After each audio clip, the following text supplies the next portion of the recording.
chères téléspectatrices et téléspectateurs. Je suis présentement au lac Grand Prismatic Spring, au parc Yellowstone. Nous sommes ici pour le bulletin spécial sur les extrémophiles. Aujourd'hui, nous discuterons des thermophiles. À vous, les journalistes. Je vais vous expliquer c'est quoi réellement un organisme thermophile.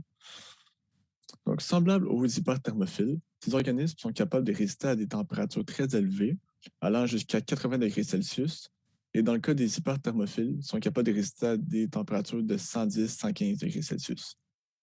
Les thermophiles sont isolés dans des zones d'activité géothermique marine et terrestre et agissent dans la plupart des grands cycles biogéochimiques tels que le soufre. Les thermophiles qui s'y trouvent forment plusieurs centimètres d'épaisseur et agissent souvent en symbiose avec les autres espèces qui s'y trouvent.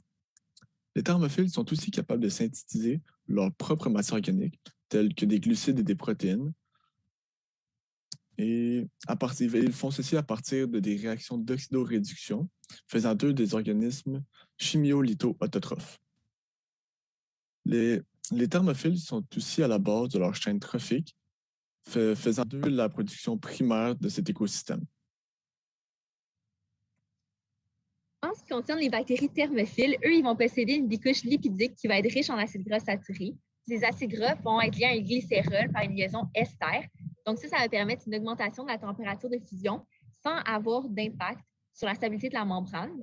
En ce qui concerne les archées thermophiles, pour que leur bicouche ne se sépare pas en deux par manque de rigidité, les membranes des archées vont posséder des lipides très longs. Ceux-ci vont être reliés à des liaisons éthères, reliant également des acides gras au glycérol, ce qui va faire en sorte que ça va former des monocouches, ce qui va venir solidifier la membrane et augmenter sa thermostabilité. Les liaisons éthères sont vraiment plus stables que les liaisons estères, donc les thermophiles des archées vont être beaucoup plus thermostables que ceux des bactéries. Sinon, l'ADN va aussi avoir un surenroulement positif, ce qui va permettre de le stabiliser à une haute température grâce à une enzyme particulière qu'on nomme la gyrase reverse. Donc, un des objectifs des thermophiles, c'est d'avoir une bonne résistance de leurs enzymes intracellulaires à des hautes températures grâce à l'augmentation de leur thermostabilité. Donc, il y a quelques mécanismes qui augmentent la thermostabilité de la protéine, dont les interactions de Van der Waals, les interactions ioniques et bien plus.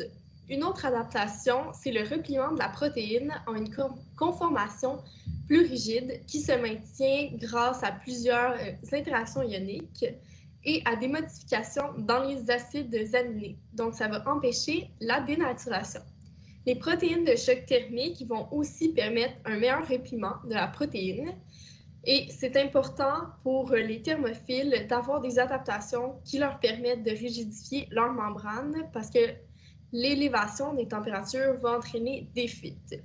Donc, lorsque les températures sont élevées, il va y avoir des changements entre les liaisons covalentes et les acides gras saturés qui vont permettre d'augmenter la rigidité de leur membrane. Comme nous avons vu avec leurs propriétés et leurs caractéristiques, les thermophiles sont vraiment des êtres exceptionnels. Tellement exceptionnels qu'ils se voient utilisés dans certains procédés scientifiques, comme par exemple dans la décontamination de certains produits alimentaires, plus précisément dans la clarification de certains jus de fruits et de vin. Quand je parle de clarification, c'est-à-dire c'est le procédé qui permet de rendre une substance encore plus pure. Donc, chez les jus de fruits, en utilisant des thermophiles pour décontaminer, on pourrait enlever jusqu'à 95% des éléments pathogènes de celui-ci.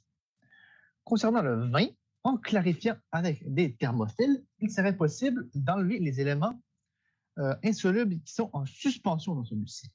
Donc, c'est pourquoi j'aimerais que vous vous rappeliez qu'à votre prochaine dégustation de vin, que peut-être certains thermophiles sont venus avant vous. Sur ce, bonne dégustation!